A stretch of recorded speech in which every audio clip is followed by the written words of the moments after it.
Terima kasih Bu Afriani. Saya melihat ini topiknya sangat menarik, ketimpangan dan ketenaga kerjaan. Dalam program Bapak, kita masih kurang jelas nih Pak Anies. Tolong tunjukkan di mana realisasinya timpang itu kan kemiskinan berarti melebar ya, Gini rasio kita bicaranya. Lalu kita bicara ketenaga kerjaan itu kan tadi Bapak katakan jangka panjang nih Pak, ada jangka pendek juga sih. Nah sekarang tolong ditunjukkan perubahan apa dari yang ada sekarang menjadi ke depan menghapuskan ketimpangan dalam arti ringkas gitu ya. Jadi gini, tadi Bu Deni sudah mengumumkan prakerja begitu. Itu satu contoh bagaimana hasilnya itu diukur dari ketimpangan atau pertumbuhan atau apa begitu ya. Lalu yang satunya lagi itu kita melihat Bapak tadi mengatakan kualitas kan. Jadi kualitas sekaligus menghilangkan ketimpangan. Ya, Bapak tunjukkan tadi sudah kita mulai dari yang penyerapan tenaga kerja terbesar. Ya kalau dalam dokumen Bapak saya baca itu ada pertanian yang dikemukakan. Mungkin itu Pak, kita ingin tahu realisasi praktis apa. Terima kasih. Silakan Pak Anies untuk menjawabnya. Jadi saya beri ilustrasi Ibu, dua wilayah yang berbeda.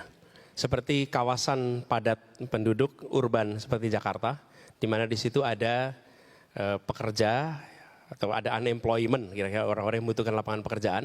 Dan di sini ada beberapa model. Ada yang memang warga Jakarta membutuhkan pekerjaan, yang kedua ada pekerja musiman yang datang ke Jakarta membutuhkan pekerjaan. Nah, bagi mereka yang membutuhkan pekerjaan di Jakarta, kami melakukannya, contohnya adalah dengan memudahkan UMKM untuk bisa berusaha. Karena itu penyerap lapangan pekerjaan paling cepat ketika di Jakarta. Apa contohnya? Yang membuat UMKM di Jakarta ini tidak bisa berkembang, itu justru bukan urusan bisnis, tapi urusan tata ruang. Kenapa?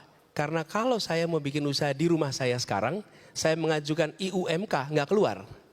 Kenapa? Karena zonanya bukan zona usaha. Sementara usaha saya di rumah, catering, menjahit, pakainya garasi, nggak bisa.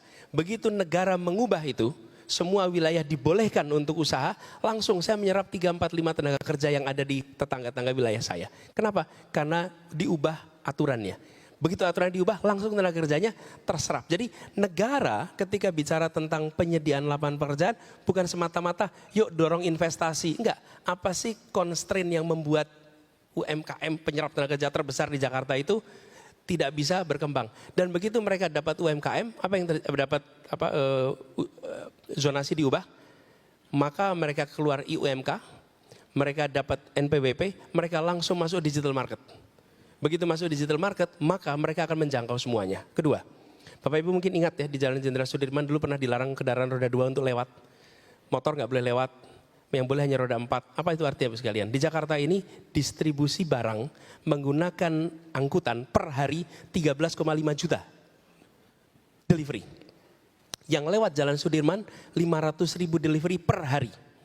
Ketika jalan itu tidak bisa dilewati oleh motor, artinya makanan kecil, snack, pesanan-pesanan seluruh orang yang bekerja di kawasan itu tidak bisa diantar dengan motor. Begitu kebijakan itu di lifting, maka mendadak pusat kegiatan perekonomian urat nadi, salah satunya yang utama di Jakarta, tersambungkan dengan rumah-rumah. Mendadak usaha kecil-kecil di rumah yang menyerap tenaga kerja menemukan pangsa pasarnya. Itu contoh-contoh konkret yang bisa dilakukan. Jadi pendekatannya tidak deduktif, tapi induktif.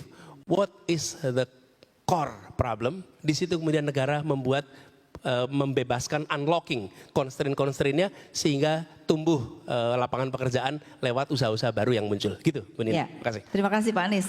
Nah, Pak Anies mungkin sebelum selanjut, ini ada yang menarik juga mengenai ekonomi hijau nih. Ini kan belum banyak dibahas ya. Tapi sedikit lagi, segini saya kelewatan. Kurang, oke. Yang tadi kan saya baru bilang urban. Oh, oke. Yang rural itu pertanian, peternakan, perkebunan itu didorong.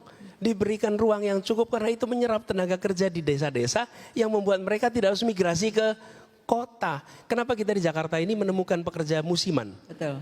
Begitu mereka selesai tanam, jarak dari Jakarta 10 jam, selesai tanam, selesai itu mereka ke Jakarta cari kerja. Karena tidak ada aktivitas lain di desanya. Nah ini yang menurut saya sektor itu kenapa tadi kami sebut mereka bisa menyerap sampai 44% tenaga kerja. Tapi dia justru tidak mendapatkan perhatian untuk dorongan investasi.